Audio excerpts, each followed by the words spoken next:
Sa lilid na lugar sa bandang norte, may isang pamilyang naninirahan sa isang malawak na kalupaan na puno ng mga tanim na gulay. Ang kanilang bahay ay napapaligiran ng samut-saring gulay katulad ng kalabasa, talong, okra, ampalaya, sitaw at marami pang iba. Ang pamilyang ito ay may nag-iisang anak na babae na ang pangalan ay Mercedes. Si Mercedes ay lumaki na laging napagbibigyan ng gusto dahil siya ay nag-iisang anak. Kinahapunan habang nag-isip ang kanyang nanay kung ano ang pwede nilang ulamin, napagtanto niya na meron pala silang maraming tanim na gulay sa kanilang bakuran. Pumintas ang kanyang nanay ng sari-saring gulay para gawing pinakbet. Noong naluto na ang ulam, tinawag si Mercedes ng kanyang nanay para maghapunan.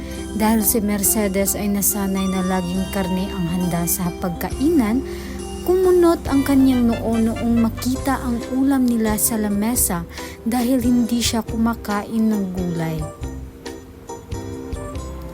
Kaya sinabihan siya ng kanyang nanay kung gaano nakatutulong ang gulay sa ating katawan.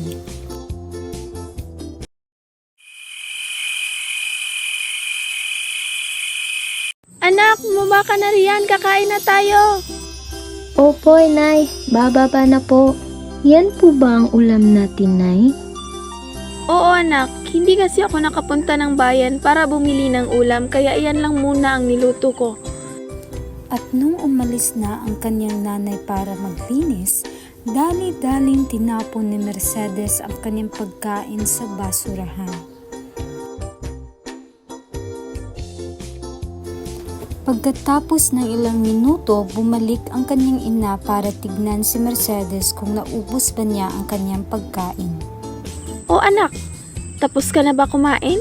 Opo, Nay. O siya, sige. Magligpit na tayo at ako na ang maghuhugas ng pinggan. Hindi alam ng kanyang ina na tinapon ni Mercedes ang kanyang pagkain dahil puro gulay ito. At sa kaligitnaan ng gabi, nakaramdam ng gutom si Mercedes, kaya dali-dali itong bumaba para tignan kung may pagkain. At nakita niya na may chichirya sa kanilang lamesa at kinain niya lahat ito at bumalik sa kanyang kwarto. Habang umakyat pabalik si Mercedes sa kanyang kwarto, ay sumakit ang kanyang tiyan kaya tinawag niya ang kanyang ina. Inay, tulong! Ang sakit-sakit ng tiyan ko. Anak, anong nangyari sa'yo? Inay, ang sakit po ng tiyan ko. Bakit? Di ba kumain ka naman ng hapunan? Pasensya na po, Inay. Nagsinungaling po ako sa inyo. Tinapon ko po talaga yung gulay na inihanda mo kagabi. Ano? Alam mo ba anak na hindi magandang nagtatapon ng pagkain?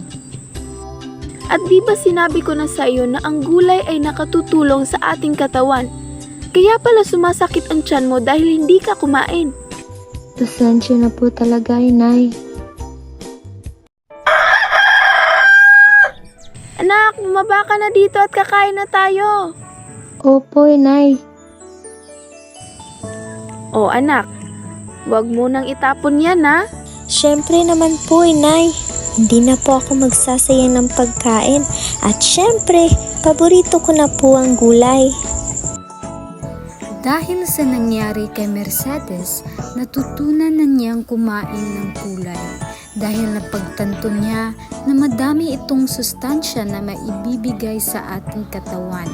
Kaya simula noon, kahit anong pagkain ang ihanda ng kanyang nanay, ay kinakain na ito ni Mercedes.